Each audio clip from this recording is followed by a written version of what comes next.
Nexxlegacy.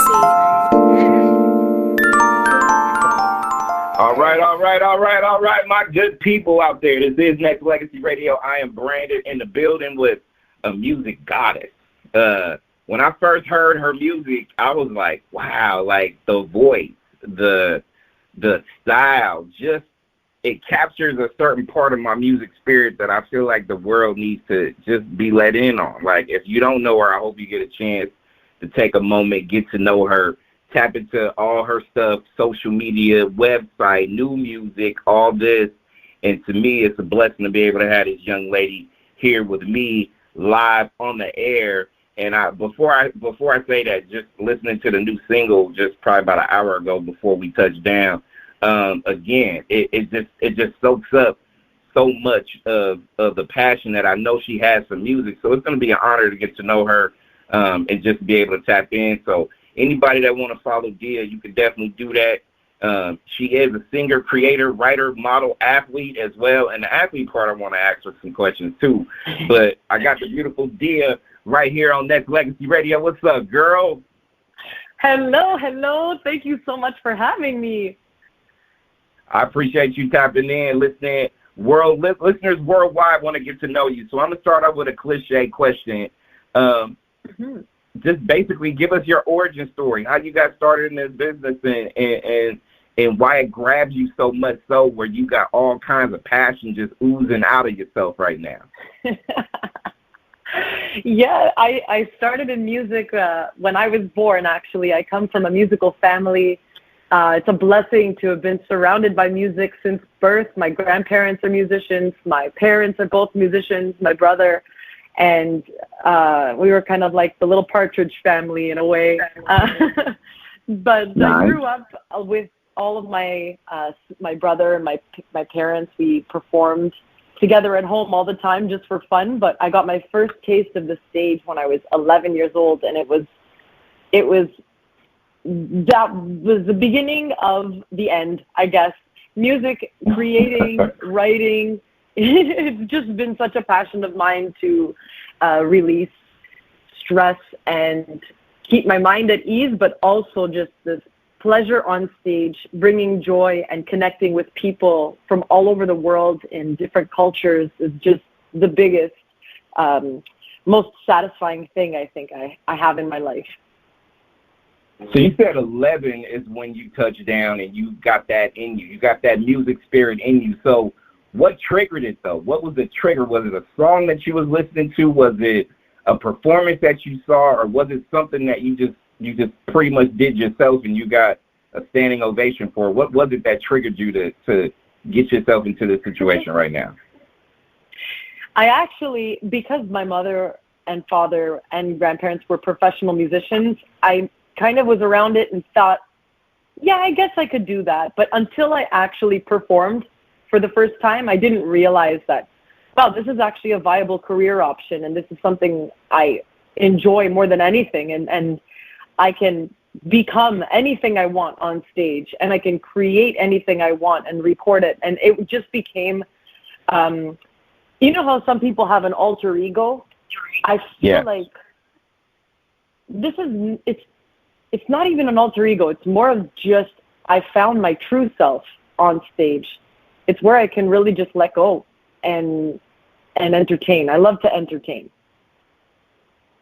I think it's always cool that when I hear certain people, not such as yourself and others, that people that I've interviewed over the years, it's good to hear the passion that comes out of your voice, where I don't need to actually see the visual to feel it. You know what I'm saying? Like, that's why I think radio is such a powerful tool, because I can hear you talk and I can hear how engaged you are when you talk about being your best self and doing all that you can in order for you to get your God-given talent out to the public, right? So it's so cool to hear and to catch that vibe. So when you figured it out, you know, your family's been in the game, you know, Partridge family, all that stuff, that vibe was there. You got that buzz. How was the process, or how was the process from kind of not necessarily breaking off from the family, but doing things on your own? Well, my individuality kind of stems through my passion for culture. And I think that this is what made me different from a lot of people, even still, is my obsession with languages and learning languages and really getting involved in different cultural communities here in Toronto. It's amazing that I got to grow up around so many different authentic cultures, living their full beauty and truth and being so warmly welcomed. So I started singing in different languages at a very young age, and it kind of developed into, I think, like I mentioned before, an obsession. It's definitely something I'm super passionate about, is learning about people and connecting with people. And I just feel like if everybody took a little bit of time just to understand something about someone else, you'll find that, it sounds cliche, we're all the same. But really at the root of it all, most cultures, if not all, have the same basis. And music is one of those things that is so consistent. And I love it. And that's, it brought me, now I sing in 32 different languages. And that for me is kind of like my little pride and joy, because I've had the opportunity to perform and connect with so many different communities over the years. And I just feel like we're this one giant family. Damn. Well, listen, Dia is my guest on Nexxlegacy Radio, and you mentioned it, 32 languages. First off, who does all that? Like, how do you get to that point where you can be able to handle and master 32 languages like that? That's insane. It's pretty cool. I studied them some on my own, and then I did my master's in ethnomusicology because I wanted to get a little deeper into the research part of things and the scholarly side of things. But again, when it came down to it, the performance was the thing that made me happiest. So performing with different groups in, some obscure languages, obscure for me at least. I'm from an Italian family, and so when my family heard me singing in Mandarin Chinese, they thought, "What?" And it's great sometimes getting these reactions from these communities is the funnest part, because it's something that I love, the challenge of being able to do something justice, to see something that I can't yet do, and then go for it and really give it my all. Like, that's kind of what makes me tick. Wow.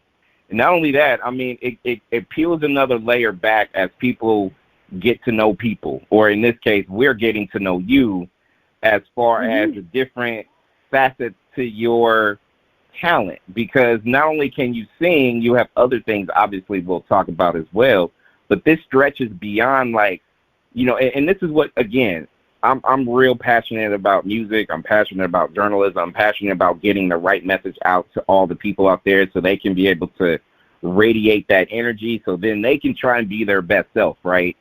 You embody that, I love that just off of your bio alone and your talent, but you're peeling back another layer as people get to know you. People are going to be blown away like I was. 32 languages? Damn, that's great. But there's also more about Dia as we get to know you as well, and that makes the journey of what you're doing right now pretty cool, huh? Yeah, for sure. And every day is another day to discover myself, and that's the cool thing about being in the arts. When you're a creator, you're always looking within. The inspiration comes from everywhere, but at the end of the day, it's a very a life of solitude in a way. When you're translating all that information, it's by yourself, and I love that. Right. And that's something I love, to peel back the layers of myself and learn even more, because every day it changes. It's like a lottery. That's amazing. The evolution of it all. Dia is my guest on Nexxlegacy Radio, and I got a couple of questions. I want to start with the single because I feel like, first off, that's kind of important, because I mean, you basically have a summer song that is literally like for all seasons, and I don't care if it's raining or if it's snowing. You probably want to roll down your window and turn up the song. You know what I mean? Just saying. You know what I mean? It's not just a summer song. I feel like it's a lot more than that, because it makes you want to roll down your windows and turn it up, though. It really is. Yes. It really gets you to that spot, right? So, again, if it's raining, still, roll down your windows, turn it up. If it's snowing, same thing. If it's windy, same thing. If it's cold, same thing. first off, let us know about the single and how did you get this together and who produced it and all that good stuff. Yeah, so this single is called Limonata, and it is in English, but there are some Italian words in there. And when I wrote this song, I was heavily inspired by my time in Italy last summer, which was my first time ever visiting the motherland.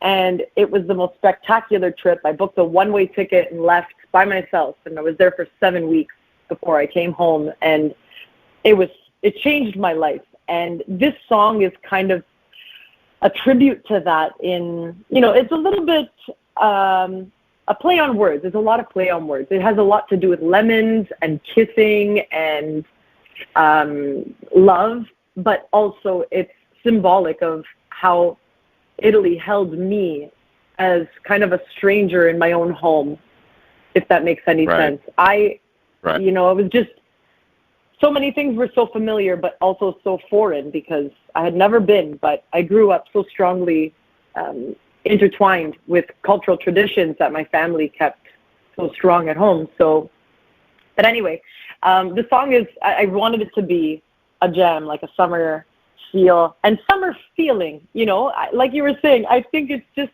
I wanted something to make you move and to sing along with, which, by the chorus, I'm hoping that people on their first time are kind of like, la, la, la, you kind of want to get in it.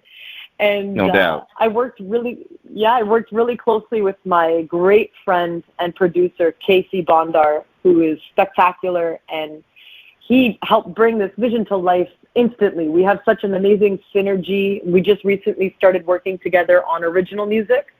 We've worked together in the past, but this was our first release of many to come that we kind of just pumped out and released just a couple days ago. The music video just came out today, so yeah. Listen, I'm over the wall, over the moon, over the universe, proud of this single because it does make you feel a certain way, and it does make you want to move, obviously, but it's deeper than that. I mean, obviously, if we're trying to really peel back the layers of the song, it's just, you're just so talented, like so much so to the point where the words that you put down and the music that you have and the sound that you have is very unique. It is a DMA tradition, and you don't sound like somebody else, and that's just a beautiful thing to listen to and to be motivated by, because everybody hopefully can find their inner passion, right? Hopefully. Some people, it may take longer. Some people may get it right off jump, right? But for you to be able to find that, nurture that, and still continue to build upon that is a beautiful thing. And, with a lot of questions that I do have, I want to ask you this, because with the single being out, obviously it's out there everywhere. People, if you go ahead and tap in, please make sure you do that. It's very, very important for us to be able to do that. Go to dmmusiconline.com. That's the website. Driving traffic that way is super important to me. And I want to ask you this, because I mentioned the website for this reason. We have social media. We obviously want to direct traffic. It's a bonus, right? When you can be able to use a platform that's going to reach countries beyond countries to be able to push your agenda, right? That's a beautiful thing. But also, can you let the people know how important it is to drive traffic to your website as well? Instagram, Facebook, TikTok, all that stuff is great. But your website is just as important, right? Yeah, definitely. Yeah, it's like a resume in a way, but also a nice, clear and concise, this is who I am. Check out my merch. Yes. Yeah, and Dia, check it out. Absolutely right. And Dia, check it out, because, I mean, honestly, we might have a situation in our lifetime where there's no Instagram or Facebook or Twitter or TikTok, or they all might get shut down one day. But if they go to Dia Music Online, not just for the website information, but also to tap into who you are and where to find the hottest stuff, that's the place to be too, right? Yep, absolutely. Because people don't rep their websites like they should. So I just wanted to throw that out there, because I know, and you know, that it's super important to drive traffic that way. You know what I'm saying? I think that's super important. Yes, I appreciate it. Thank you so much. Hey, listen, I'm one of your biggest fans now, so we got to make sure that we direct traffic to all the places, but also the website to me is your baby. We have to make sure that we cultivate that and we stretch that out to no end because, you know, again, everything else is an extension. It's all connected, right? But, you know what I'm saying, we got to bring it back home, too, and that's super important. Yeah. Dia is my guest on Nexxlegacy Radio, and you've headlined a lot of different festivals and different places in the U.S., Canada, Europe, etc., right? Has there been any moment of time during your performances that stood out to you as far as, you know, people singing along to your songs, different things like that? Spotlight a couple different moments in your career so far as just people reaching out and just the energy that you felt during your performances. For sure. I mean, you know, it's funny. Some of the ones that you least expect to be that magnificent end up being the ones, you know, some of the smaller ones even, where you're just singing to a crowd of maybe 50 people, but it's an intimate setting. And I really, really enjoy those ones because I like to kind of get intimate with my audience and talk with them and crack jokes and things like that. And again, I really love to connect with people personally. So for me, that's a fun thing to do. Oftentimes, you know, when it's at a festival or something bigger, we don't get that opportunity. And that's a totally different energy that I absolutely adore because that's more so, you know, the show. And I love big productions. One of my highlights was closing the PanAm Games here in Toronto. And it was with Samba Squad, a Brazilian band out of the city. And it was amazing, and it was televised all across North and South America and Central America, and it was just wild. I was actually nervous for that one because I was using these in-ears, and I was freaking out because I couldn't hear anything except for what was in my in-ears, which I know is the point, but I might be one of the only people that can't stand in-ear monitors. For me, I'm a very, I love to be connected to the energy. And when I'm isolated in my own head, I prefer not to sound like I'm in a studio. I like to hear how the audience is reacting and things like that. So it was a bit of a challenge, but it was so much fun. Another instance was opening up for Robin Thicke. That was super cool. He's awesome. And it was a great performance there. And yeah, I'm really blessed to just be able to perform in general. COVID was definitely a difficult time, but it brought me back to my layers, as you were mentioning before, and just really getting the time to be creative, which is something that we don't get to do when we're so busy building and performing and interviews and things like this. You know, sometimes just to sit back and have that moment to come back to yourself and write and create and feel. You know, when you were really busy, sometimes it's tricky and we don't realize that we're not feeling. And for me, I live for feel. This is what I love to do when I perform or when I'm recording. And that I'm happy to hear that you can feel that in my music. I really like to emote through my voice. So yeah, I kind of went on a tangent there. That's what music is all about. Kind of all connected. Yes, sir. That's what it's all about. At the end of the day, see, people forget.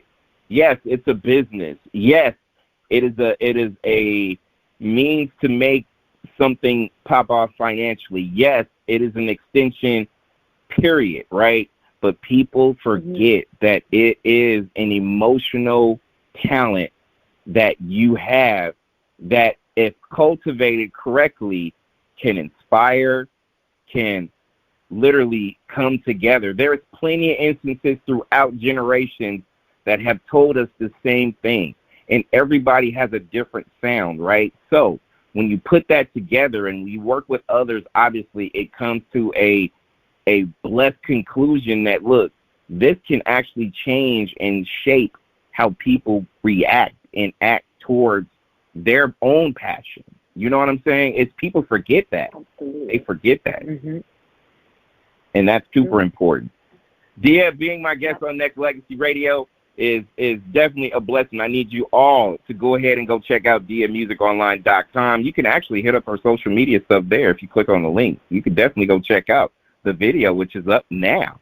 I also want to talk to you about, just because you are a writer, correct? So yes. How's that journey as a writer been for you, not just writing your own songs, but just the process? Do you have to be in an emotional mood in order for you to start writing, or how's your process?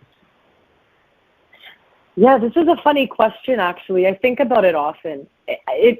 Inspiration for me comes at sometimes the oddest times. I'll be driving in traffic and I just start a voice note, or in the shower, or going for a walk, or something. You know, it could be anything arbitrary, or it could be triggered by thinking about something on my mind, something that's bothering me. Writing for me is an absolute release for all things that are on my mind. Happy, sad, anxious, worried, stressed out, angry. I find that by writing, it releases all the tension in my mind. And I like the idea of being able to put it on paper so I don't have to think about it. And for me, that's where I kind of find my peace and my solace. And from there, sometimes I'll come up with melodies that don't have words. And then I'll go back into my poetry and say, oh, this kind of works. And I can adjust this, or this is just a bunch of words and ideas, but I can totally turn that into a chorus for this piece. So it's kind of a disaster in the long story short. It's a mess. It's an absolute catastrophe and a perfect reflection of my mind. A beautiful disaster is the way I'm gonna put it.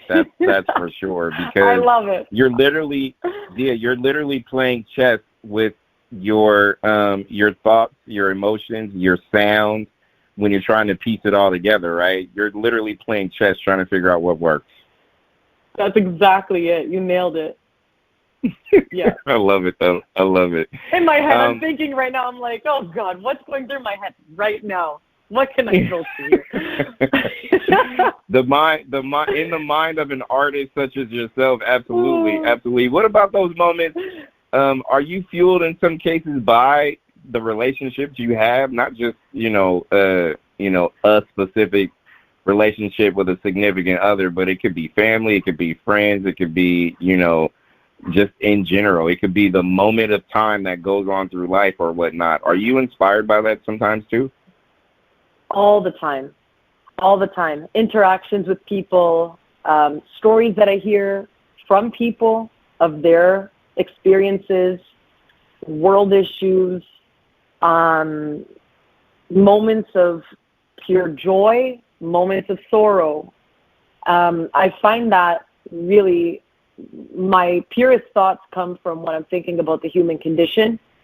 And nothing is perfect, but there's so much beauty in the imperfections and also in the perfect moments. Because when you have those beautiful moments, I think that it's common to enjoy it and not really cherish the moment. But as everything passes, sometimes, I think it's a natural thing to hold on to something negative longer than something positive.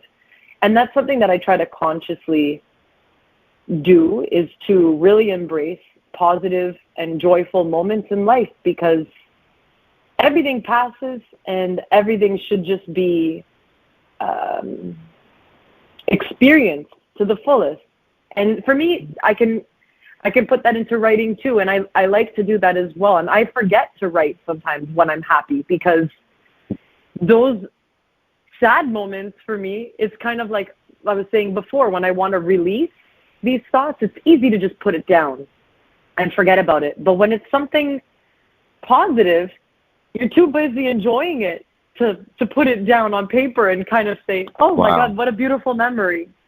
So I think that that's something that I've tried to do more often, and that's where this song came out of, was a happy place.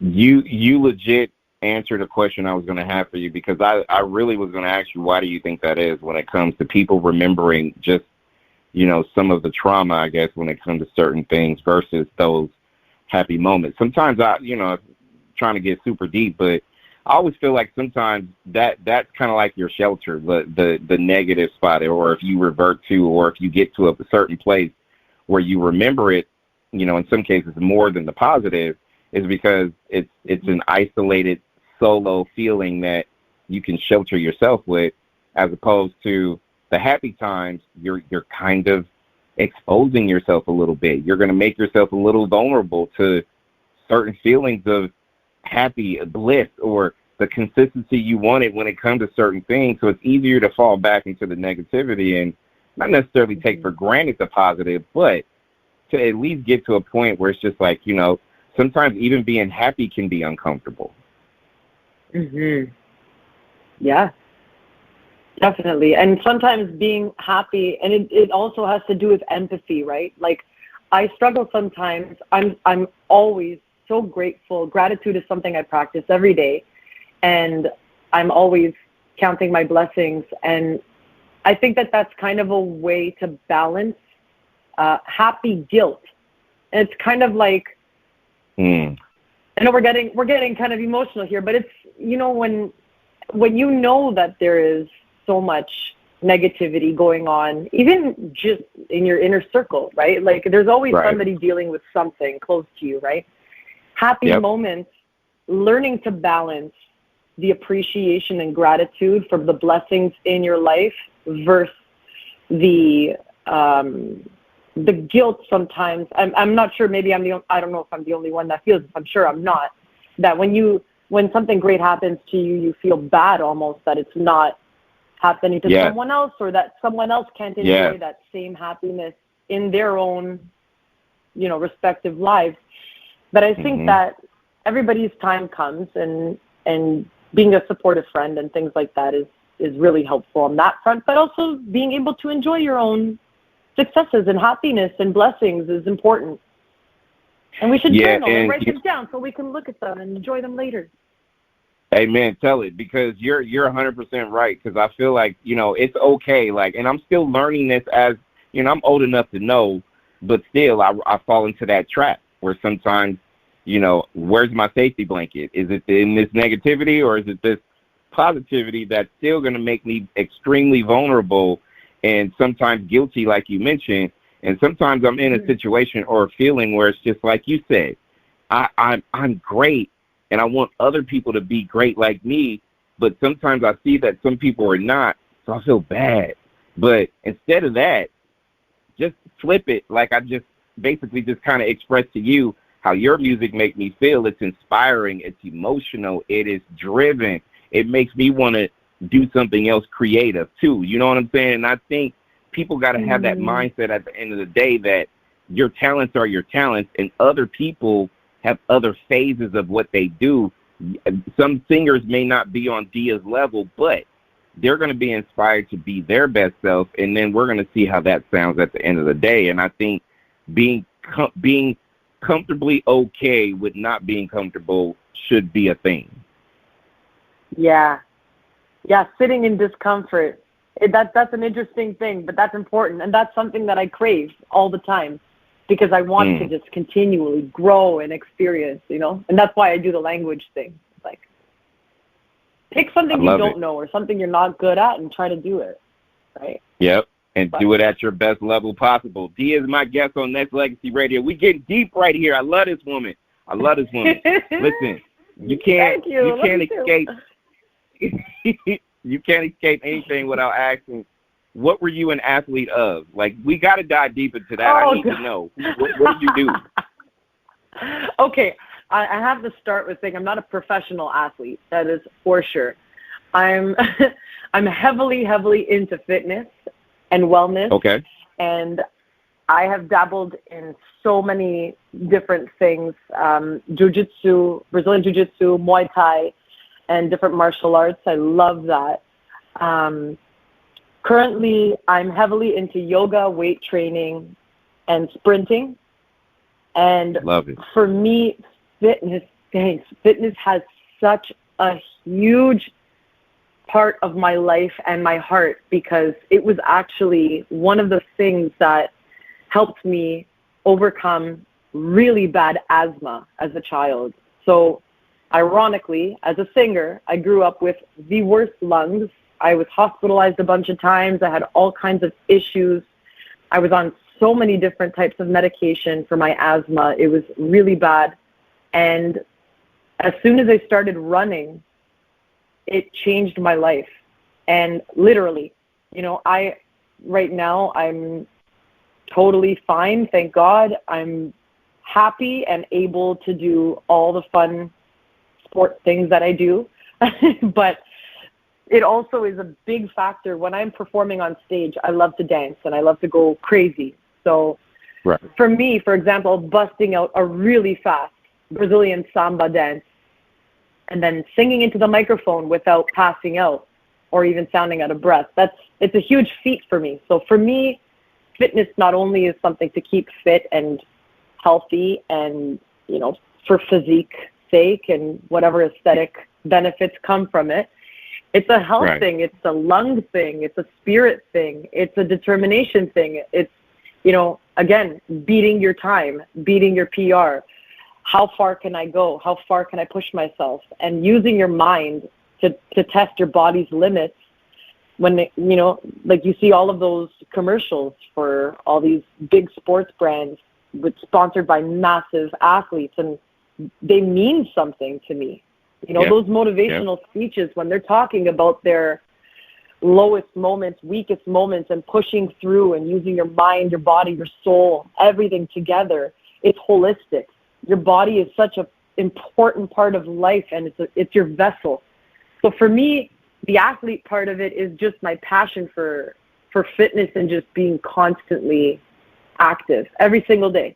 I love it because it makes a guy like me who does hit the gym. I'm an ex-college football guy. It makes me still want to continue to push on because, hey, it's, as we obviously evolve and get older, we still just have to just make sure we just be healthy enough to want to live, as long as we can and do as much as we can and just have the ability to sustain it. So I love that. I love those little bits and pieces about who you are. And Dia is my guest on Nexxlegacy Radio. And with the single out, go to diamusiconline.com.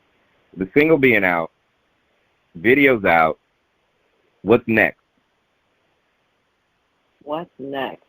Next is more music, more traveling, more writing, more. More content, more creating, more performances. Now that things have started to settle down, and again, I hate talking, I'm not even going to mention, I said it already before, but COVID, it's over for me. I don't even know if I'm allowed to say that. For me, I'm just ready to move on. I want to just do my art. Everybody be safe. I have to put that out there just in case, but take care of yourselves, and that's what I want to continue to do is just live a happy, healthy, authentically artistic life and share it with the world. And I cannot wait to share all the music I have down the pipeline. I can't wait. Dia says she wants more. ... And if people want to go book Dia, doesn't matter where, how can they get a hold of you? Usually through my email or on my Instagram. There's a direct link to my email. So if you want to follow me on Instagram at Dia, DIA, you can connect with me there or through my website, like you mentioned, diamusiconline.com. And if you're interested in following some interesting European journeys to come, you can head over to my YouTube channel, Dia Music Official. And there's a lot of stuff coming there soon. And, I sing in 32 languages, so let me know what you need. Hey, exactly. There's enough countries out there to be like, let me go ahead and hit her up and see if she can actually sing in this language or whatever the case may be. So no doubt. So I love what you have continued to do. I love what you are doing, and I love what's next for you as well. But also, let me take it back and ask you a couple of quick questions before we let you go. One question is, if you could pull any fashion piece from any decade that you would love to bring into 2022, and I know there's a fusion of a lot of different things that people wear throughout, sometimes some people go back, but if you had a favorite something from some decade, what would that be, and what would you bring back to 2022 if you had a time capsule or whatever it is, or if you had a seamstress and you wanted him or her to just go ahead and put this together so it looks like this so I can wear it now? Oh, my gosh. That is the coolest question anyone's ever asked me. That's a tough one. I'm going to need a second to think about this. No, you can. I'm gonna tell you one thing as you contemplate that, and I've always struggled with that. I'm, the 80s baby, so there's certain starter jackets, like an Adidas jacket from back in the 80s that I love still to this day, that I just feel like we should, those white Adidas starter jacket with the little star on the sleeve or whatnot, like those were A1 in my book. Like, those were classics. So those jackets still have game 30, 40 years ago, like still to this day, still great. Yeah, no, definitely. I would love to rock one of those. I'm going to go way back, and I'm going to say a toga. Ooh, okay. I'm thinking some Grecian, comfortable, flowing, one-shoulder toga. Look at you, dear. I love it. Okay. I dig it. Oh, my God. That's probably the furthest thing that you were expecting. But, I don't know. I'm thinking comfort right now. I'm thinking comfort. Hey, I'm with you. I'm with you on that. Like, comfort is always good in 2022. We need it. So, listen. That I was not expecting it, and yes, I can feel it and understand it. So no doubt, I love it. Wow, that's cool though. That's cool. One final thing, we still going back into the decades, right? So if you had to pull, like, what is your best decade of music? Oh, best decade of music. That's also a tough one. I would have to say, I'm going to say 90s. Okay. I'm going to say 90s because the songwriting, I want to say 80s too, and 70s, power ballads. Oh, my God. This is a tricky question. And you know what? It varies depending on genre too, because, like, if you want to, oh, my God, that's a tough one. I'm gonna say 90s pop. That was one of my favorites, just because, oh man, I'm just thinking, like, the songwriting for pop music then was great. But I don't know, I grew up listening to rock, I listened to hip hop, I listened to everything, so it's really difficult. But for the sake of answering the question, I'm going to say 90s. I got you. I'm going to give you, I'll give you that, because to me, I think the 90s also carried a level of entrepreneurship that was like no other back then too. Like, there were so many successful labels that did start up that was doing wonderful as well. And, certain labels branched off other labels that was very successful as well. So the level of entrepreneurship was great. The level of groups back in those 90s was great because everybody was winning. Everybody had a different style, a different voice. It was very dope to see.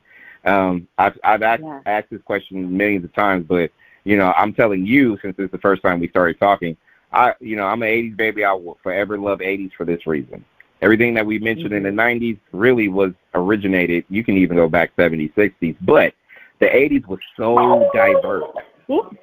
Not just hip-hop, right? It was pop, light rock. Yeah.